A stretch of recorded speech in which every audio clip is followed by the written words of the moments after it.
Okay, so this is a hopefully kind of short video to show you how to make a plot like this, this Clausius-Clapeyron equation, which is a nonlinear plot. Well, it is a linear plot, linearized version of the Clausius-Clapeyron equation. So there's some math that needs to be done as well as the graphing. So I'm going to try to cover it all.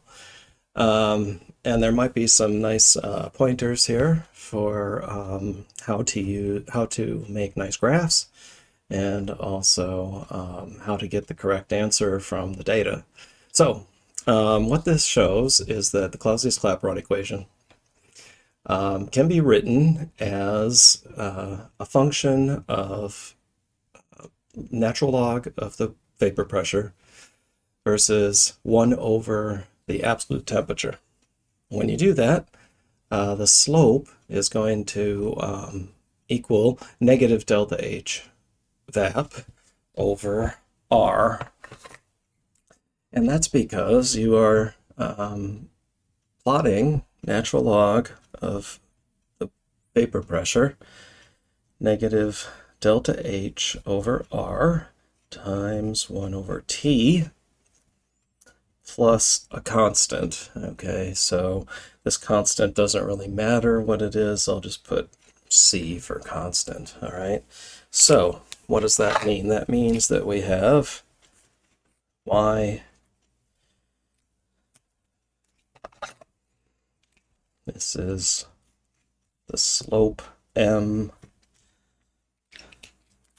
and we're going to plot it versus 1 over T, Y versus X, all right?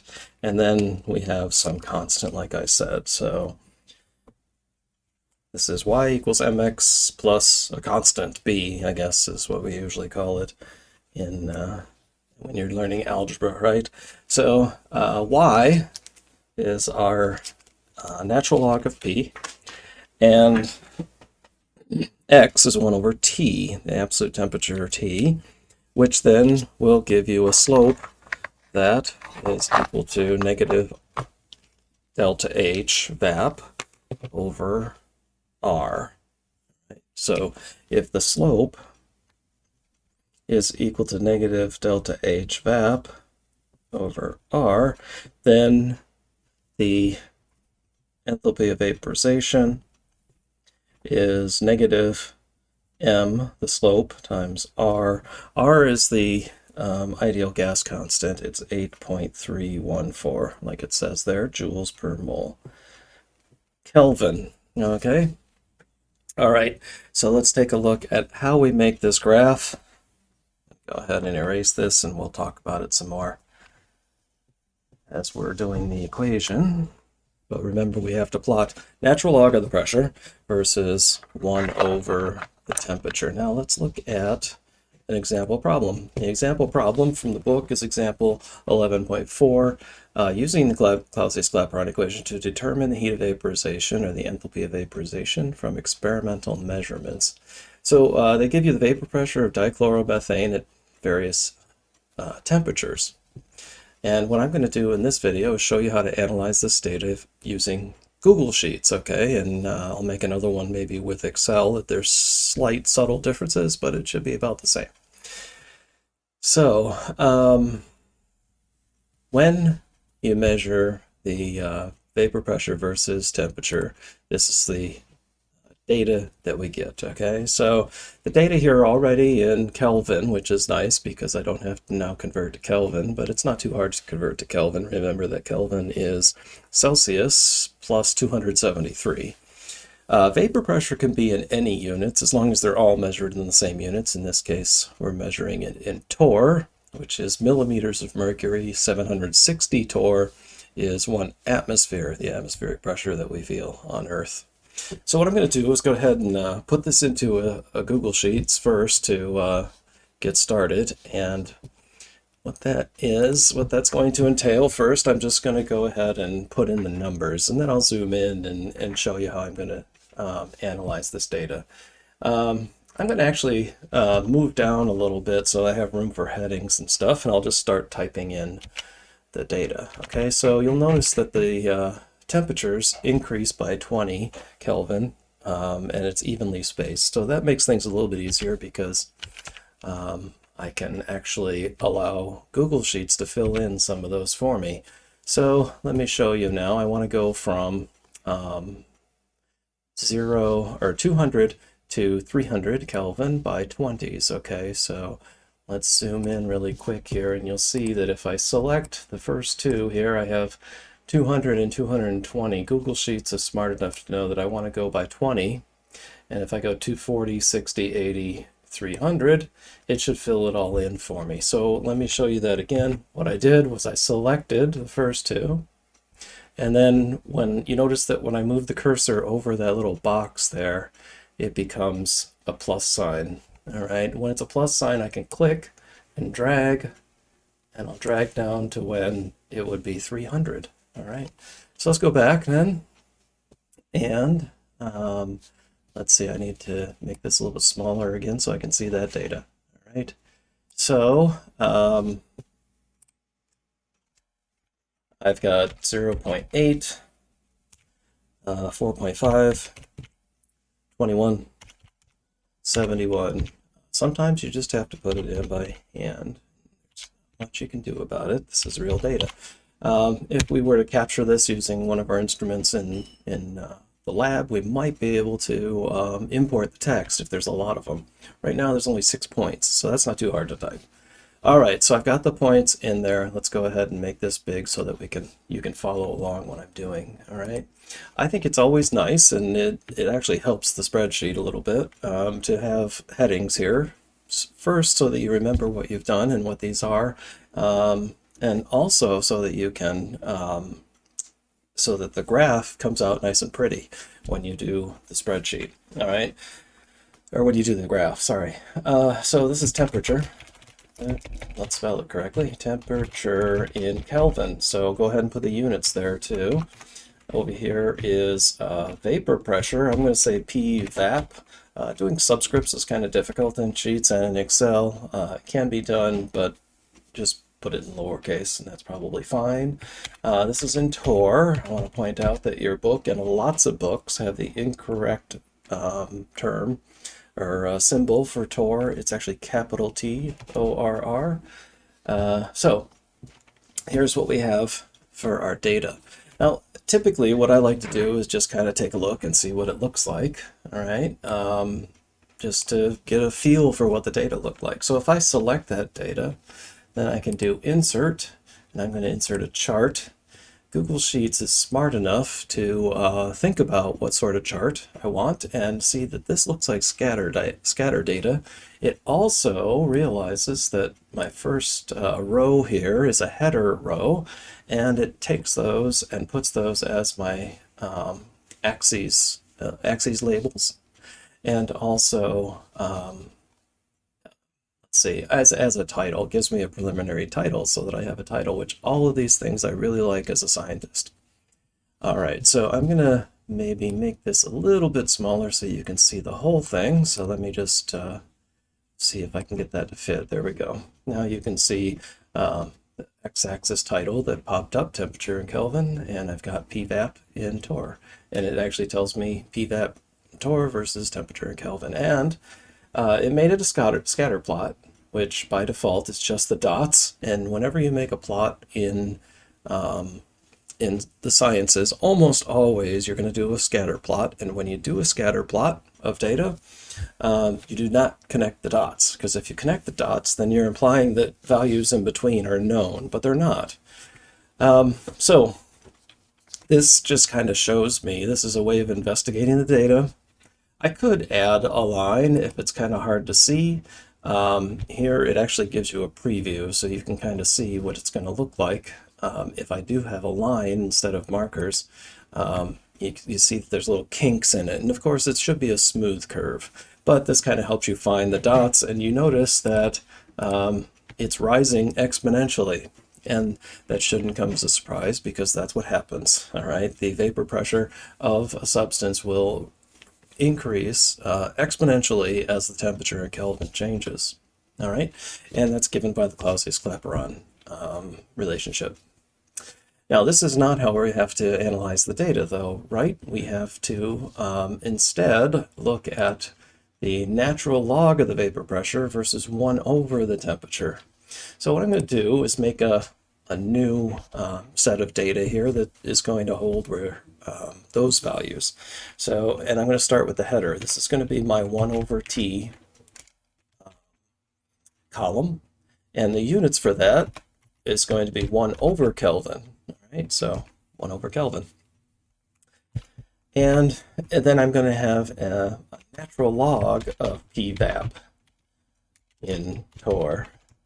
Okay, so the natural log of the vapor pressure here. Now, how do I do that? Well, Excel and Google Sheets are really nice because they can act as a calculator as well, and they can do some pretty complicated calculations. So this one isn't that complicated. I need the inverse of the temperature. Now, whenever I do a function, there's several different ways I can input a function, but the easiest and the one that you'll use probably the most is to start typing.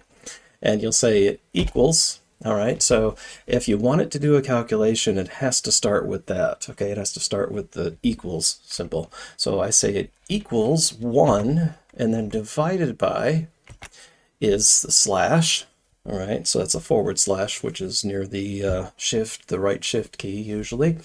1 divided by, and now I can click on this value over here.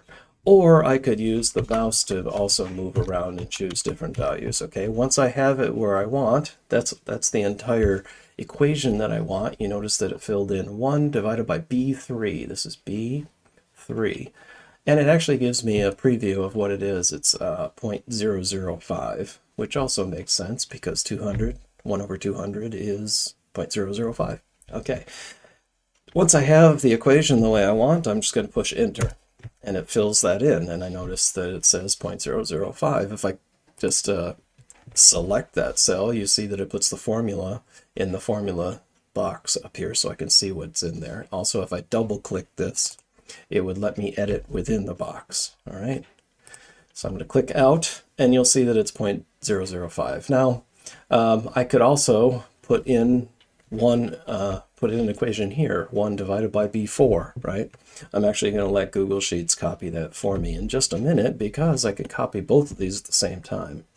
This value here that's underneath the natural log of pressure is also going to require a function. The function here is not just a divide by, though, right? It's the natural log.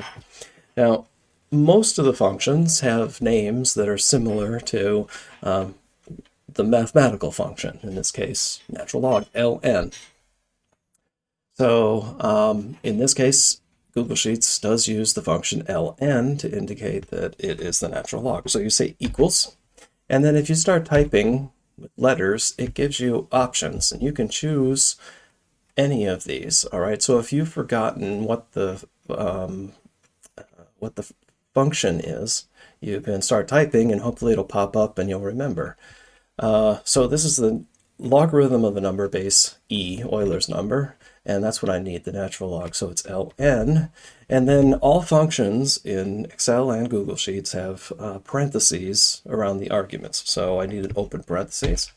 All right, and then it actually has a wizard here that tells me how to go through and what I need to do. I need to find a value that I want to find the natural log of. I could type in the value. In fact, I could type in 0.8, but that's not allowing the sheet to do the work, but instead I'm doing the work. So I'm going to let the sheet do the work, and I'm going to go ahead and move over to there. Now I just clicked my left arrow 3 times to get over there, and you notice that it filled in C3, and it actually gives me a preview. It's going to be negative 0.223, which seems reasonable as well.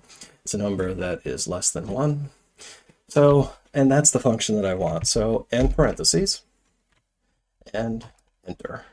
Okay, and it fills it in. Now, like I said, I could do that for each of these cells, but I don't need to, because if I select these and once again go to this corner, so I'm selecting 2 things now, both cells, and I'm going down into the corner, the cursor becomes a plus sign, and that means I can copy those by pulling that selected area where I want to. So I'm going to pull it down, and it will copy the formula down and do all the calculations for me. Right? So if I click over here, it says that it is the natural log of C5, and it highlights that cell. When I notice that I clicked up here in the function bar, it gave me a preview, and it actually highlights the cell so I can see it easier. That's C5. Okay, that way I don't have to count over C and find 5.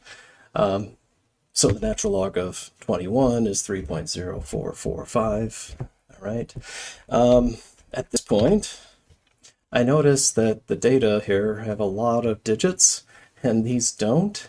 So I like things to look kind of neat. I think that these numbers here looks like, I don't know, if let's say we want 3 significant figures. All right, so if I select these data and choose up here where it says decrease decimal place, and every time I click this, it's going to decrease the number of decimals. That first one only has 3 decimals, but all the other ones have a ton of decimals because they're transcendental numbers. They are numbers that repeat forever.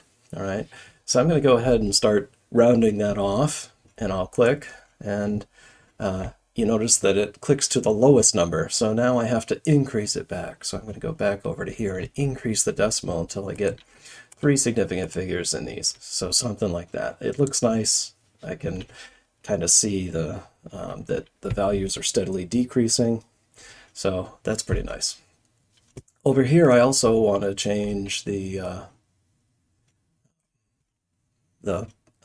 number of significant figures. It looks like maybe 2 decimal places would be fine. So I'm going to go ahead and decrease, and you notice that they all had a lot of decimal places. So when I do the decrease, it starts out with the highest ones, the lowest one of all of them, which was all of them.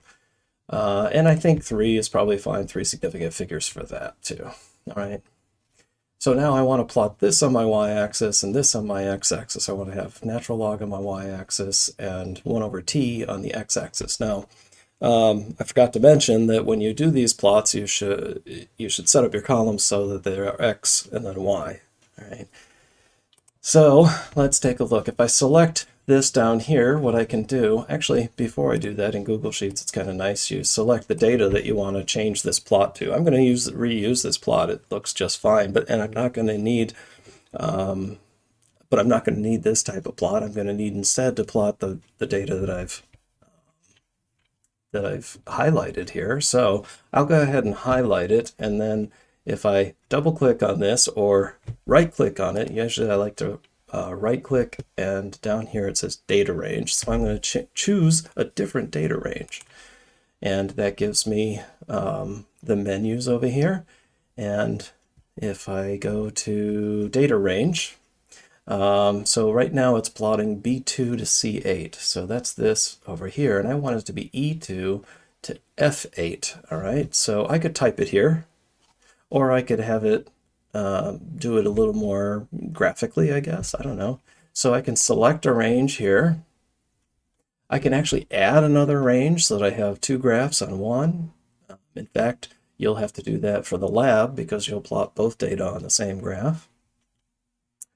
Or I could change it, and I can change it here by typing or. You notice that it suggested E2 through F8 because it noticed that I selected that before. So I'm going to just take the suggestion. Yes, that's the one that I want.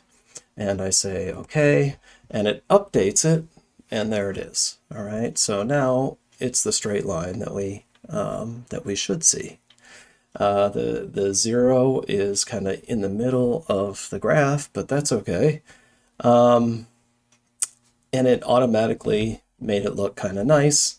It didn't change the axes names though, so I have to go in and change those. So I can either edit it over here or in place. So let me go ahead and change that. It's going to be 1 over temperature in 1 over Kelvin. All right. And hit enter there. Okay, I guess I didn't have to hit enter. If I select this one, this is the let's see, there we go. Natural log of Pvap, let's say in Tor, just not that it matters, but it's nice to have that. The units of vapor pressure, when you take the natural log, you get something that's unitless. So this axis is actually unitless. This axis has 1 over k as its value, which becomes important in a minute for because it'll give units to the slope. There might be a way to automatically change these. Of course, I could always just remake the graph, and maybe you know one. I don't. Notice the title's also wrong, so we can go ahead and change that. Like I said, you can also do it in place. I'm gonna go ahead and put Clausius-Clapeyron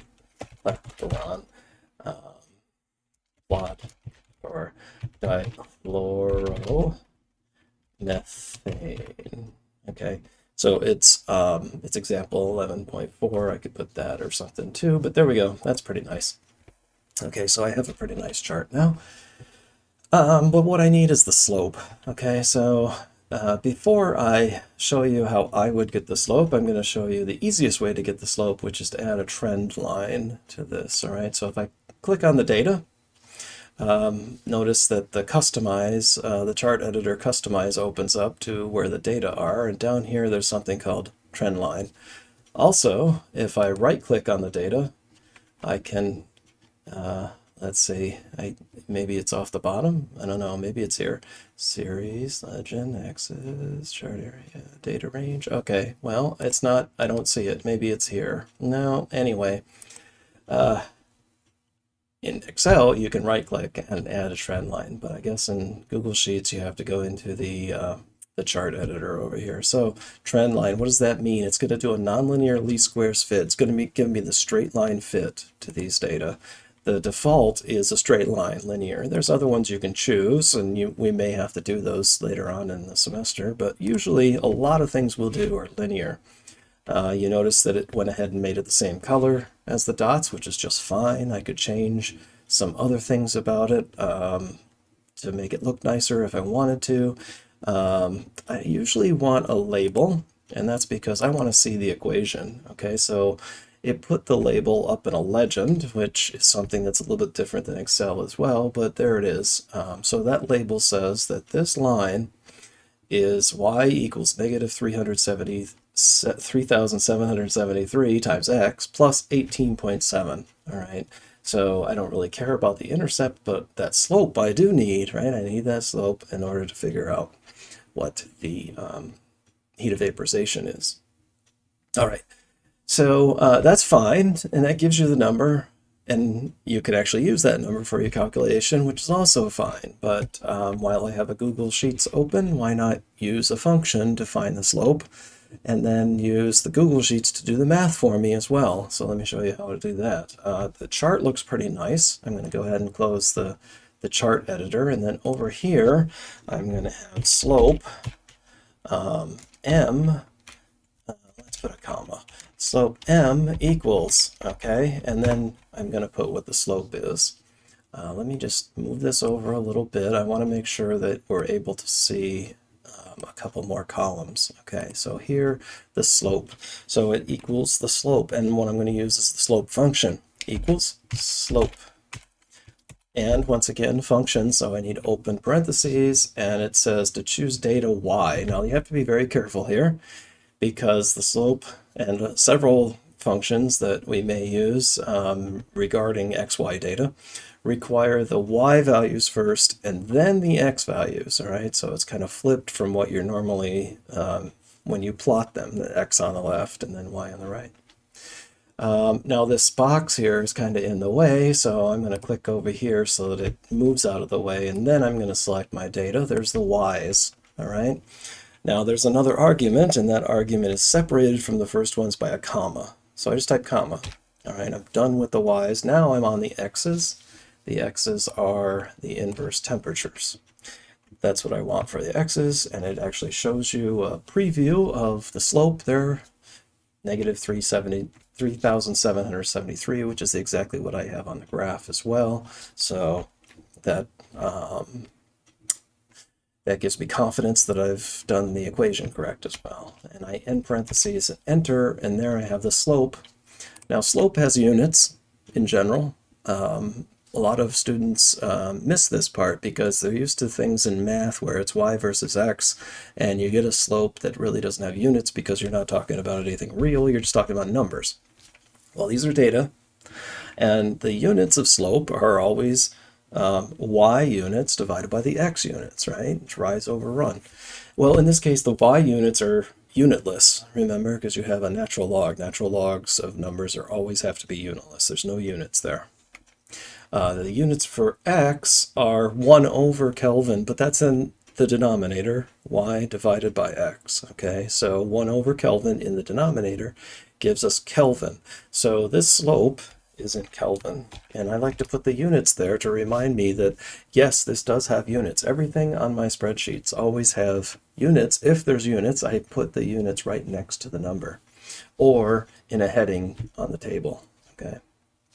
Once again, I don't like all these digits because really we only have 3 significant figures. I can go ahead and make that look more like just a whole number, all right, like it shows here, just by using the decreased decimal again. Now, I need to multiply that number by negative r, but I don't have an r here, so I'm going to go ahead and type it in. So r equals, and it's 8.314, and the units are joules per mole Kelvin. And I usually put a period in between. I could put a dot in the middle like normally, but the typesetting is kind of not so easy in Excel or Sheets. Okay, so there I have the number and the units. Now I can't put the units in the same cell. If I tried that, let me show you. 8.314 joules per mole dot Kelvin. All right, so that's what it gives me. All right, and you'll notice that it is text. It's not a number. Let me spread this column out so you can see what I'm talking about. Numbers, by default, you'll notice that these numbers that came from an equation, or these numbers that I entered in, are formatted to the right. All right, they're justified to the right. Text is always justified to the left, and this it thinks is text. All right, and there is the text. I can go ahead and edit it. All right, this is a number. It's 8.314. It's a real number. I can change the decimal places like I did before, right? So I can increase and decrease the decimal places. If I want to increase, it just gives me zeros. This one, though, if I try to do that, it's going to not do anything. In fact, Excel makes a loud noise, I think. So because it's not a number. Right? So you have to keep the numbers separate from the units. I'll go ahead and delete that. So what I need then is the delta H of vaporization. Greek letters can be inserted in here, but it's also a little bit difficult. So I usually just put del for change, del, and H and lowercase vap. Okay, so delHvap, and I guess I have equals in the other ones here. So let's go equals. All right, and it's going to equal negative slope times r, and there's a preview. It's 31,372. Okay, so that seems reasonable as well. Now what are the units? Well, I have joules per mole Kelvin times Kelvin, so I'm left with joules per mole. Joules per mole. Let me go ahead and make this a little bit smaller so that it doesn't scroll over like that. There we go. All right. I can go down to 0 decimals, and I have 31,372. Well, I only really have 3 significant figures. So Excel and Google Sheets don't do significant figures very well. So I would have to transcribe this and write it out if I wanted to write it as 31,300 or 400 rather, 31,400 kilojoules or joules mole Kelvin, or I can write it in kilojoules, and that's the way I think I am going to do that. So I'm going to select this one and then copy it down. Again, make a plus sign by hovering over that box and pull it down. And since it's text, it doesn't increment anything, it just copies it for me. Then I can say, I could multiply that value above it by 1,000 equals 1,000 times that. value, oops, I'm sorry, it's divide by. I should write this out. So 1000 joules per kilojoule. So I'm going to multiply by 1 kilojoule divided by 1000 joules. So it's this value divided by 1000. All right, so it makes it smaller. And there's the value. That's kilojoules per mole Kelvin. Oh, sorry, I forgot to get rid of the Kelvin twice. I'm talking here and not doing what I said I was going to do. There we go. Kilojoules per mole, because I multiply by the slope, which is in Kelvin. All right, again, now I can make this the correct number of significant figures, which is 3. I'll make it 31.4 kilojoules per mole, and that is my answer. So I'll go ahead and bold that. I could also maybe fill it with a nice green color or something like that. Now it's maybe a little bit too dark. Let's try something a little lighter, shall we? How about this one? Okay, so it just kind of highlights it for me so that I can see that is my final answer. Make things a little bit prettier. So there we go. And last thing, maybe give it a title like example 11.4 in Tro. All right, so now I have it as a Google Sheet on my drive, and I can come back and change it or look at it and fix it up or something like that. So there's the answer. Now let's go back. I got 31.4 kilojoules per mole. Let's go back and look at and see what the publisher did, okay? So they plot natural log of vapor pressure versus 1 over T, and then the slope is negative delta-Hvap over R, so delta-Hvap is negative the slope times R. They got a slope of negative 3,773 Kelvin. There's their graph. You can compare that to my graph. So they set the lowest x value to 0, which you can do in Google Sheets, but I don't think we need to because it looks pretty nice anyway. You can also change the range of the y values if you want, make it a little bit nicer. You can make it look just like that if you want to. But I think ours is just fine too. All right, so the slope, negative 3773 Kelvin times 8.314 joules per mole Kelvin gives us 3.14 times 10 to the 4 joules per mole, which is 31.4 kilojoules per mole. So I got the right answer. All right, let's take a look at another example. All right, so here's another example. Oop, there's another example. Some different numbers. Well, these are 6 temperatures and 6 vapor pressures in Tor. And we already have a template for that, don't we? So let's go ahead and see how we can deal with that. If I make this a little bit smaller, maybe move it over, and you can watch as I put in new numbers. All right. So this one goes from 255 by 10, right? Let's see. Starting at 255 by 10 up to 300. All right, so here, going back to my spreadsheet, I can type in, well, you know what? I want to save this. So what I'm going to do is copy this. If I click down here under Sheet, I can copy it into this spreadsheet. Well, it actually gives me the ones that I have, and I'm going to go ahead and copy it right there and select, and it says that it made a copy. Okay, so here's my copy. So this is the for practice part. All right, now I can go ahead, and this is not dichloromethane, but instead it is carbon tetrachloride. We can change that then. Carbon tetrachloride. Okay. And now the numbers. So we go here and we see that it's 255 and then 265. And I could do the rest, but let's see if I just drag this down, what happens. So I get 275, 285, 295. Ah, that last one's not 305, but that's okay. I can change that. Let's change it to 300. Now the y value, or yeah, the y values in Tor, I just have to copy 11.3, 21.